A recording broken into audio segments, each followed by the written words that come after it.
Hi friends, welcome to my channel. This is my first long form video content on the internet. With this, I'm starting a new series of videos where I'm gonna talk about my own paintings. Whenever I make a paintings, there's like a multiple hidden layers to it. There is a layer of philosophy, stories, physics, metaphysics, a layer of a narrative.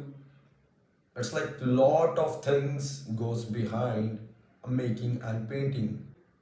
It's my understanding of the reality, how I perceive the world, what is my worldview, and the thoughts I gather from that worldview I put into my paintings. And you, as an observer, when you look into my paintings, you have your own way of interpreting things, you have your own way of perceiving my painting, and it is beautiful, and I respect that. But I thought if I could tell my perspective, what went on in my mind as I made those paintings, I thought it would add an extra layer of a depth, an extra layer of understanding to my paintings. It's like giving out the maker's perspective. So this becomes the first reason.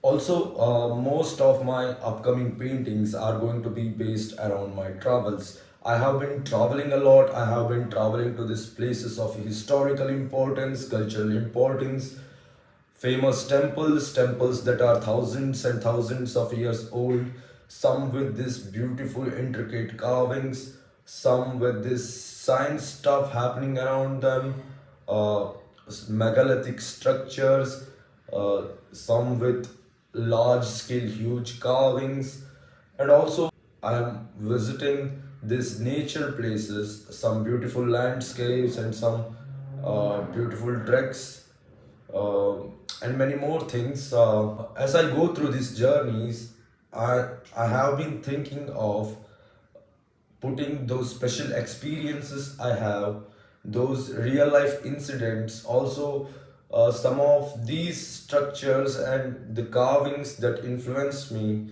and making paintings around them.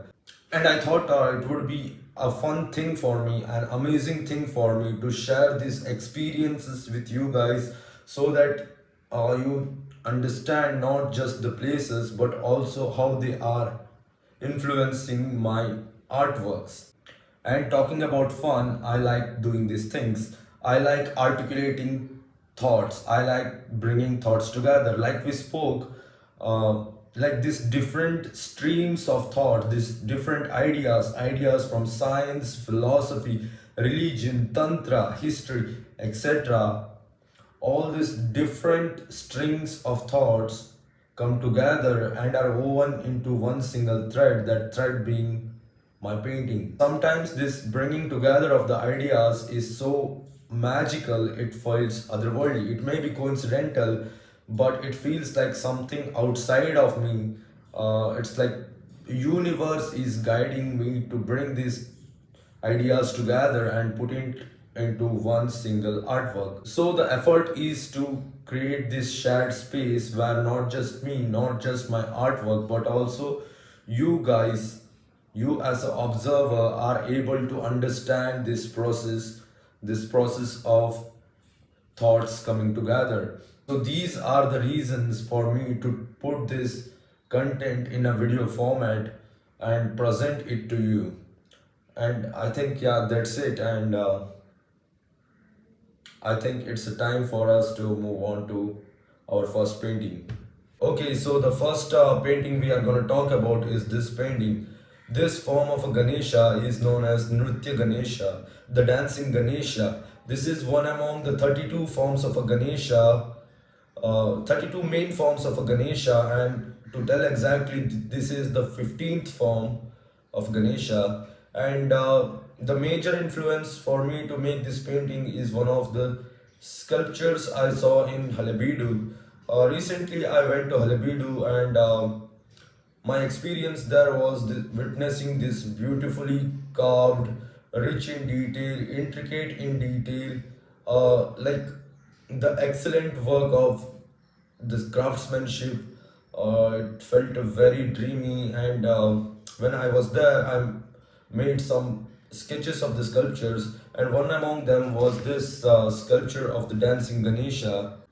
This sculpture has this perfectly balanced symmetrical form. It has 8 hands, and each hand is holding a different thing, a different weapon, but it doesn't feel crowded. It doesn't feel like the weight is shifting in one direction. It feels, if even if it is not symmetrical, it feels symmetrical, and it has this beautiful form. Look at his legs and his tummy and all, and the design is so intricate. So it was like a love at a first sight, and I was like I wanted to do something like this of my own. Okay, then I made this illustration of the dancing Ganesha. It has a similar form, 8 hands, and I tried this perfect balance of the weight on both the sides.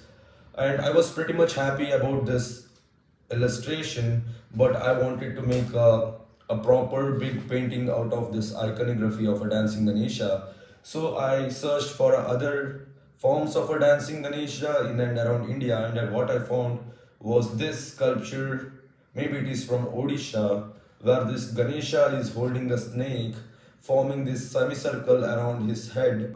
It forms the second influence for this painting. And in my painting, you can see it is not just the snake, but the snake trying to eat the sun. So now we have these two ideas, the idea of a dancing Ganesha and the idea of a snake trying to eat the sun. This story of a snake eating the sun is one of the age-old mythologies of this world. It is mentioned in every ancient culture. And talking about the oldest, in a Rig Veda, there is a mention of this great python known as Nritya, who collects every kind of a knowledge from the world and starts to guard it. So what happens is, whenever a seeker, a yogi goes in search of a knowledge, instead of a knowledge, he is encountered by this great python of ignorance, Nritya.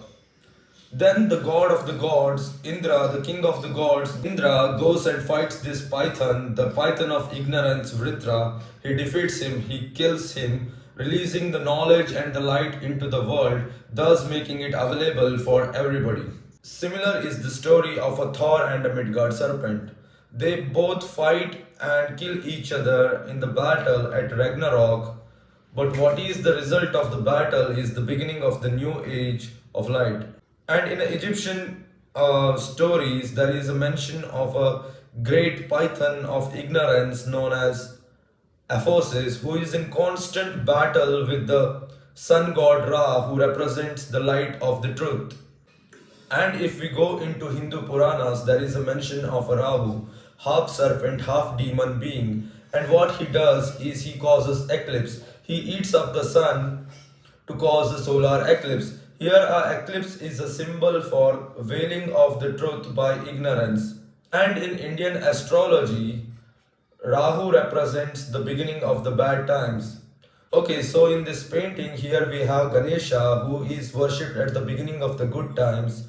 He is pulling the snake apart from the sun, thus preventing the bad times, thus preventing the covering of the truth by ignorance.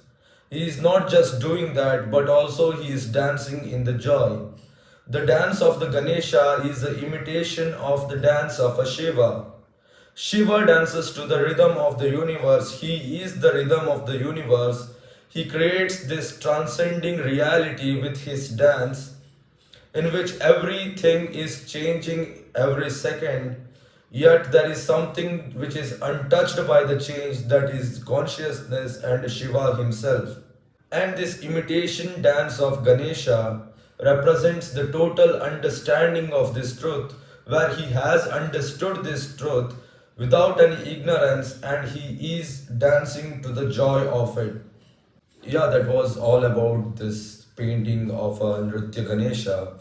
The stories I told you were more about the snake, but what to do? It required to be told. It had that significance in this painting. If you want to buy this painting, you can get in touch with me. And as I told, this is my first video. If anything has gone wrong, just ignore it. And don't forget to like, share, and subscribe. Keep supporting. See you in the next video.